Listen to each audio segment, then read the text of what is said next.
Hello and welcome to SGR education. SGR education में आपका बहुत-बहुत स्वागत है। मेरा नाम है नवीन साहब। 5 ऐसे फैलेसी के क्वेश्चंस जो हर एग्ज़ाम में आते हैं या ऐसी कौन-सी जनरल फैलेसीज़ हैं और कौन-सी स्पेसिफिक फैलेसीज़ हैं जिन पे क्वेश्चन आते हैं। एक कंबाइंड सेशन बनाने का बहुत मन था इसके ऊपर, ताकि आप लोगों को एक ही क्लास में ये सारी इंपॉर्टेंट फैलेसीज़ पता लग जाएँ। तो इस सेशन में हम लोग पढ़ने वाले हैं जो कि कॉमन क्वेश्चंस हैं फैलेसी के, जिन टॉपिक्स पे आते हैं, जिन पर्टिकुलर फैलेसी को पूछा जाता है और कौन-सी ऐसी स्पेसिफिक है जिनको आजकल ज़्यादा पूछा जा रहा है, सारी बात करेंगे। और मैं आपको ये ज़रूर जो है यहाँ पे बताना चाहूँगा कि अनअकैडमी ने नए साल पे 2023 में 23% जो है वो ऑफ देने का यहाँ पे जो है एक नया ऑफ़र लेके आई है, जिसमें कि आप सेव कर पाएँगे बहुत सारे अपने पैसे, क्योंकि यहाँ पे 6 महीने, 12 महीने और 18 महीने के आपको मिलने वाली है एक हेवी डिस्काउंट।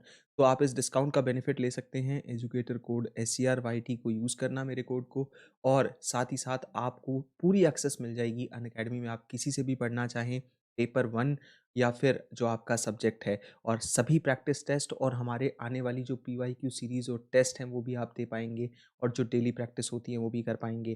तो आप 1 जनवरी से अगर अपनी पढ़ाई को नए बैचेस के थ्रू शुरू करने का सोच रहे हैं, तो ये गोल्डन चांस है इसमें एनरोल करने का। सबसे पहले मैं आपको एक वीडियो सजेस्ट करूँगा जो मेरे चैनल पे पहले से है, जिसको मैं इसमें कवर नहीं कर रहा हूँ। इलिसिट मेजर और इलिसिट माइनर अगर आपको पढ़नी है, तो मैंने डिस्ट्रीब्यूशन के कॉन्सेप्ट का यूज़ करके 6 मिनट में आपको ये पढ़ा रखी है, जिसका लिंक आपको पहले कमेंट में मिल जाएगा। वहाँ से इसको कवर कर लेना। अब बात करते हैं इसके अलावा और कौन-सी सबसे मेजर फैलेसीज़ हैं। तो आपने देखा होगा ये 4 जनरल नाम हैं जो सबसे ज़्यादा फैलेसीज़ में पूछे जाते हैं। एडबैक्यूलम, रेड हेरिंग, एड होमिनम या स्ट्रॉमैन। तो आपने देखा होगा कि आर्ग्यूमेंट जो है टू फोर्स जिसे हम बोलते हैं एड बैक्यूलम, तो जब भी कोई ओपोनेंट को फिजिकल फोर्स या कोई ऐसा आप कह सकते हो अपील टू द स्टिक भी इसको कहा जाता है, या अपनी अथॉरिटी का इस्तेमाल करते हुए, कि भाई हम आर्ग्यूमेंट फ्रॉम अथॉरिटी भी बोलते हैं इसे।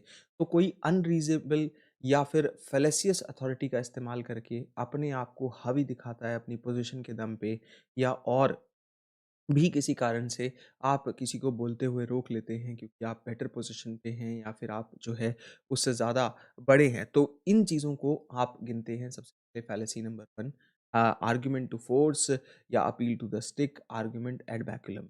रेड हेरिंग की जब हम अक्सर देखते हैं, जैसे मान लो कि कोई किसी पर्टिकुलर टॉपिक पे बात करना चाहता है बट उसकी बात को अनसुना कर दिया। तो रेड हेरिंग जो है ज़्यादातर लोग यूज़ करते हैं कि भई डिस्ट्रैक्ट करने के लिए, और जो है जब कोई भी चीज़ जो है एक पर्टिकुलर डायरेक्शन में जा रही होगी तो कोई और इश्यू को उठा दिया ताकि मिसलीड किया जा सके जानबूझ के, तो उसे रेड हेरिंग फैसिलिटी जो है फैलेसी कहते हैं।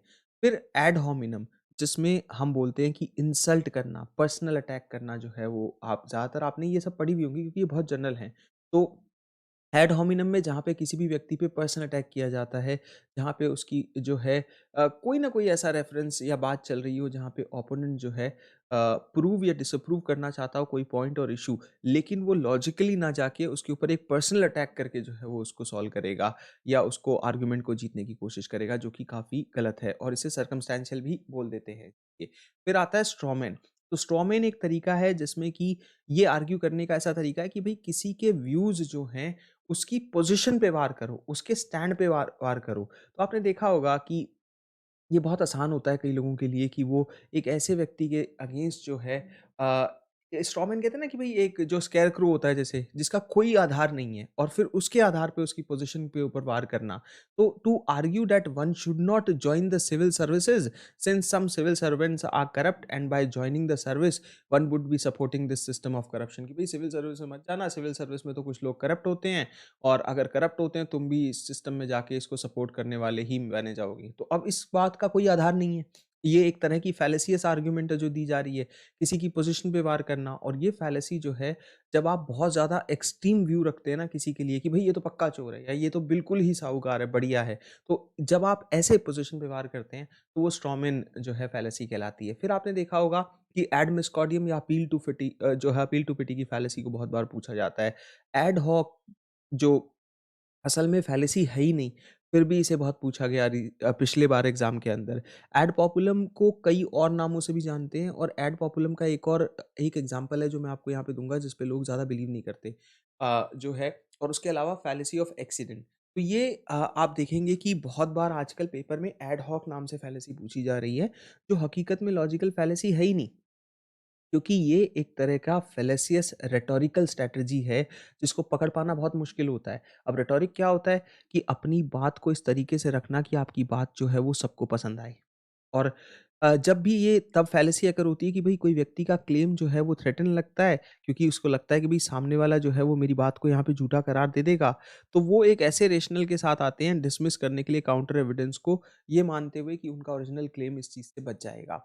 तो एड हॉक सच में फैलेसी नहीं है, एक रेटोरिकल स्ट्रैटेजी है, और जो तब की जाती है कि मान लो मैं कोई बात कह रहा हूँ और मुझे ऐसा लगता है कि यार सामने वाला जिस काउंटर एविडेंस को लेके आ रहा है, ये तो पूरी तरीके से मुझको उधार देगा इस बात पे। तो आप एक ऐसा अलग से लॉजिक लेके आ जाओ, जिससे कि आप अपने ओरिजिनल क्लेम को प्रोटेक्ट कर पाएँ, जबकि उसमें कोई सेंस नहीं बनती है। तो यहाँ पे एड हॉक जो है वो यूज़ हो जाती है। अब एड पॉपुलम में कई बार लोगों को लगता है कि ये सिर्फ़ अपील टू पीपल ही है। नहीं, अपील टू पीपल भी है, अपील टू इमोशन भी है। कई लोग ज़्यादातर उस साइड को चुन लेते हैं जो कि बहुत बार आप देखेंगे कि एक फ़ेमस या एक पॉपुलिस्ट रिमार्क है कि भई किसी के लिए कहना कि आज के समय में देश में ऑपोज़िशन नहीं है, ऑपोज़िशन कुछ नहीं करती, एक पॉपुलिस्ट रिमार्क है क्योंकि हर कोई इस बात को मान लेगा। लेकिन हम ये भी नहीं समझ सकते ना कि एग्ज़ैक्टली ऑपोज़िशन इस देश में है भी और वो कर भी रही होगी कुछ। तो आप तो उसको उस बारीक नज़र से देख ही नहीं रहे, आप तो एक पॉपुलर रिमार्क की तरफ जा रहे हैं कि भई ऑपोज़िशन कुछ भी नहीं कर रही है। तो फिर इलेक्शंस जो है वो हो ही नहीं रहा होते देश में। तो एक पॉपुलर रिमार्क की तरफ जाना भी एड पॉपुलम है, पॉपुलर व्यक्ति की तरफ जाना भी एड पॉपुलम होता है। तो यहाँ पे आप जैसे एक और दे रखा है इमोशन वाला कि this girl should come first because she is cute and beautiful. तो ये कोई अगर खूबसूरत है तो उसको पहले जगह मिलनी चाहिए, ये भी गलत चीज़ है। उसके अलावा अपील टू पिटी कि भई अंडरडॉग को सपोर्ट करना, एक बेचारा समझ के किसी को जो है सपोर्ट करना बाय एक्सप्लॉइटिंग हिज़ और हर ओपोनेंट फीलिंग्स ऑफ पिटी और गिल्ट, सपोर्ट जीतना, अपने आप को जो है बेचारा दिखा के कोई बात को जीत लेना, या जैसे आपने देखा होगा एक मीम चलता है कि मैं गरीब हूँ वाला करके। तो it is specific kind to जो अपील टू इमोशन भी कहलाती है। मान लीजिए कि यहाँ लिखा गया कि you should not find the defendant guilty of murder since it would break his poor mother's heart, और भई ये तो जो है बच्चा है और बच्चे को जेल भेज दोगे तो उसकी माँ का दिल टूट जाएगा, तो उसको मर्डर की सज़ा मत दो। ये तो एक हद से ज़्यादा गलत बात हो गई। तो ये फैलेसीज़ जो है वो अपील टू पिटी के तहत आती है। फिर आती है फैलेसी ऑफ एक्सीडेंट, जो कि बेसिकली फैलेसी ऑफ एक्सीडेंट आपने देखा होगा रीसेंट एग्जाम्स में बहुत पूछे जाने लगी है, और आगे मैं आपको 3 फैलेसी और बताने वाला हूँ इसमें, वो भी रीसेंट एग्जाम में ज़्यादा आने लगी है।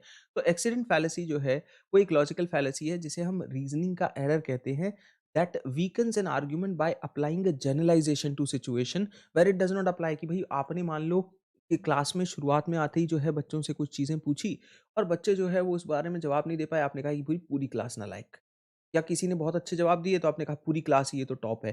तो हम जब जनरलाइज़ नहीं करना चाहिए फिर भी जनरलाइज़ करते हैं, वहाँ पे फैलेसी ऑफ एक्सीडेंट आती है कि thou shalt not kill therefore you should not fight for your country और control weeds in your garden. तो वही कि भई किसी को मारना जो है पाप है, तो फिर आप अपनी कंट्री के लिए भी मत लड़ो। कितनी अजीब बात है। और ये प्रेमाइस जो है इज़ अ जनरलाइज़ेशन जो रेफर करती है अनलॉफुल और अनजस्टिफाइड किलिंग ऑफ ह्यूमन्स को, and this meaning is misinterpreted in the conclusion कि आप उसे स्पेसिफिक एग्जांपल में भी लगा देंगे कि भाई नहीं, फिर तो कंट्री को भी वॉर से बचाना और दूसरे लोगों को मारना तो पाप है, तो फिर वॉर में बचाना है क्यों कंट्री को। तो ये कुछ गलत आपकी स्टेटमेंट्स हैं जो आपको इस फैलेसी में देखने को मिलेगी कि जहाँ जनरलाइजेशन नहीं करना चाहिए वहाँ भी जनरलाइजेशन किया जाता है। फिर लास्ट ये आपकी आजकल जो सबसे ज़्यादा फैलेसी आती है, जैसे एग्जिस्टेंशियल फैलेसी के बारे में बहुत पूछा जा रहा है, अनडिस्ट्रीब्यूटेड मिडल के बारे में बहुत पूछा जा रहा है, अफर्मेटिव कंक्लूजन जो नेगेटिव प्रेमाइसेस से निकालते हैं उसके बारे में आ रहा है, और एक्सक्लूसिव फैलेसी के बारे में आ रहा है।